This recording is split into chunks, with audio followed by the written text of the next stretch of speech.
तर हे बघा, मी अर्धा किलो बेसन घेतलं. पहिले चण्याची डाळ मी भाजून घेतली आणि त्याच्यानंतर ते मी चक्कीमधून दळून आणले. तर बेसनाचे लाडू बनवण्यासाठी तुम्हाला सर्वात आधी चण्याची डाळ भाजून घ्यायची आहे. चांगली व्यवस्थित भाजल्यानंतर मग तुम्ही ते चक्कीतून दळून आणा. तर मी अर्धा किलो चण्याच्या डाळीचे लाडू बनवणार आहे. तर मी अर्धा किलो चण्याची डाळ भाजून घेतली. त्याच्यानंतर मी अर्धा किलो साखर घेतली. कारण तुम्ही ज्याप्रमाणे गोड खाता, समजा तुम्ही कमी गोड खात असाल तर तुम्ही 1.5 पाव साखर टाकू शकता. आणि अर्धा किलो बेसन. त्याच्यानंतर आपल्याला बेसन भिजवण्यासाठी पाणी लागणार आहे. कारण मी बेसन भिजवून त्याचे लाडू बनवणार आहे. तर त्याच्यासाठी पाणी आपल्याला लागणार आहे. आणि मी याच्यामध्ये घेतला आहे बदाम आणि काजू आहेत, वेलची आहे आणि चारोळी आहे. आणि हे थोडंसं बेसन मी बाजूला काढून ठेवलं. कारण बेसन भिजवताना जर पातळ बेसन झालं तर आपल्याला बेसन एक्स्ट्रा शिल्लक वाटीमध्ये थोडं काढून ठेवायचं. कारण हे भाजलेल्या चण्याच्या डाळीचं पीठ आहे. कारण आपल्या घरी जे साधं बेसन असते ते आपण दळून आणतो, तर ते भाजलेल्या डाळीचं नसते. तर मग आपल्याला भाजलेल्या डाळीचंच बेसन पाहिजे. तर मग त्याच्यासाठी थोडंसं बेसन बाजूला काढून ठेवा, जेणेकरून ते बेसन पातळ झाल्यानंतर आपल्याला ते वापरल्या जाईल. तर अशा प्रकारे आता सामग्री घेतली आहे. तर चला मग आता आपण बेसन भिजवण्यास सुरुवात करूया. नमस्कार, मी प्रतिभा. तुमच्या सर्वांचं स्वागत करते प्रतिभा ब्लॉग मराठी या चॅनलमध्ये. आजचा दिवस तुम्हाला आनंदाचा, आरोग्यदायी जाओ हीच मी स्वामीचरणी प्रार्थना करते आणि आजच्या आपल्या व्हिडिओला सुरुवात करते. तर आज मी बनवणार आहे बेसनाचे लाडू.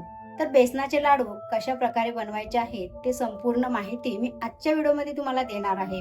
तर कुठेही न जाता आपला व्हिडिओ संपूर्ण बघा आणि व्हिडिओ आवडल्यास चॅनलला सबस्क्राईब, लाईक आणि शेअर अवश्य करा.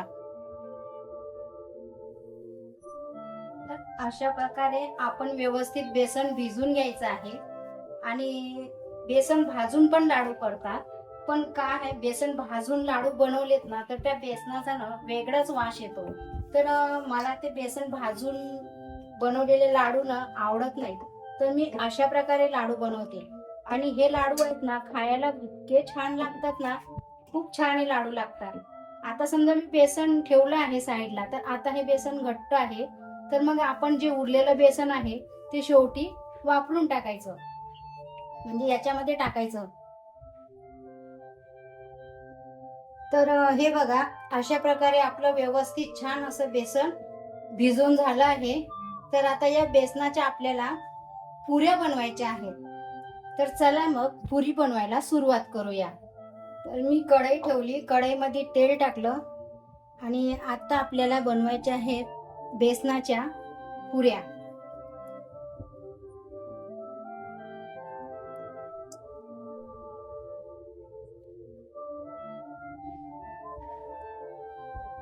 तर अशा प्रकारे आपल्याला छोट्या छोट्या बेसनाच्या चांगल्या व्यवस्थित पुरी बनवून घ्यायची आहे. तेलामध्ये तळायचे आहे त्या पुऱ्या आपल्याला बेसनाच्या.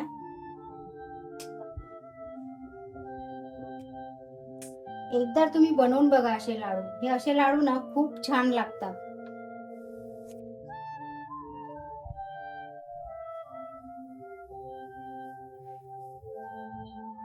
तर आता आपण याच्यामध्ये साखर टाकूया आणि पाणी टाकूया. पाणी कपाने मोजून टाकू. 2.5 कप पाणी टाकू. कारण तसे पण आपण पुरी बनवली तर त्याच्यासाठी आपल्याला पाक कमीच लागणार आहे. तर आता हा होऊ देऊ. आता हे बघा, अशा प्रकारे माझ्या पुऱ्या बनवून झालेल्या आहेत. तर आपल्याला ह्या ज्या पुऱ्या आहेत ह्या अशा मोडायच्या आहेत. ह्या पुऱ्या गरम आहेत. असं आपल्याला थोडं हे असं बारीक करून घ्यायचं आहे. आणि नंतर मग आपल्याला हे मिक्सर मधून काढायचे आहेत बारीक. असं हाताने थोडासा चुरा करून घ्यायचा आणि गरम गरम मोडायचं. कारण मग हे थंड झालेत ना की लवकर मोडत नाही. आणि मग ते आपल्याला मग असे बारीक करायला ना थोडा त्रास होतो. मग त्याच्यामुळे ह्या ज्या पुऱ्या आहेत ना ह्या थोड्या गरम गरम अशा तोडून घ्यायच्या. अशा प्रकारे खूप गरम आहे. आणि त्याच्यामध्ये एवढं गरम करते ना, खूप गरम करते. लवकर थंड्या पण नाही झाल्या त्या. मिक्सर मधून काढून घ्यायच्या आहेत या पुऱ्या.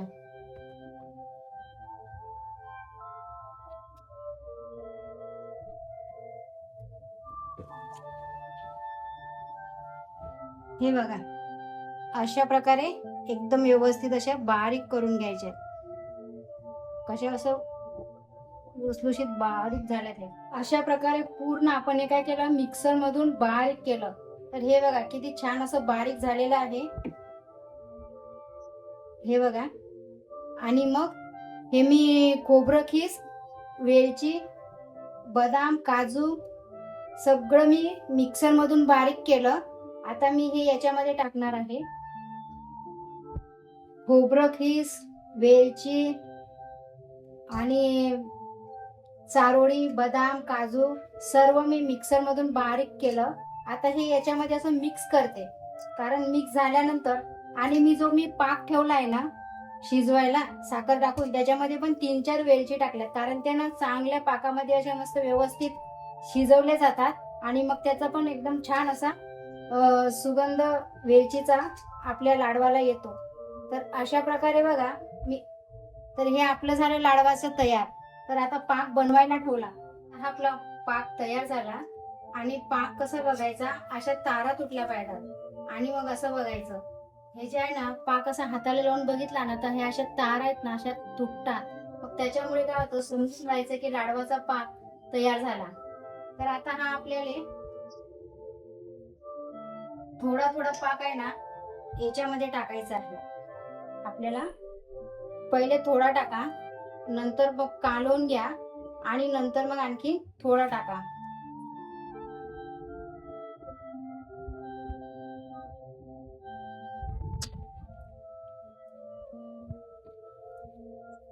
तर अशा प्रकारे सर्व पाक आपण त्याच्यामध्ये टाकलेला आहे. पूर्ण व्यवस्थित पाक झाला. म्हणजे 1.5 पाव, अर्धा किलो साखर घेतलेली, अर्धा. हे बघा खूप छान असा लाडू आपला तयार झाला. अशा प्रकारे आपल्याला सर्व लाडू असे व्यवस्थित जोडून घ्यायचे आहेत. 2.5 कप पाणी ठेवलं ना की व्यवस्थित पाक झाला. बघा कमी पण नाही पडला आणि जास्त पण नाही झाला, उरला पण नाही. व्यवस्थित अर्धा किलो हरभऱ्याच्या डाळीला व्यवस्थित पाक झाला तयार. तर अशा प्रकारे आपले लाडू तयार झाले.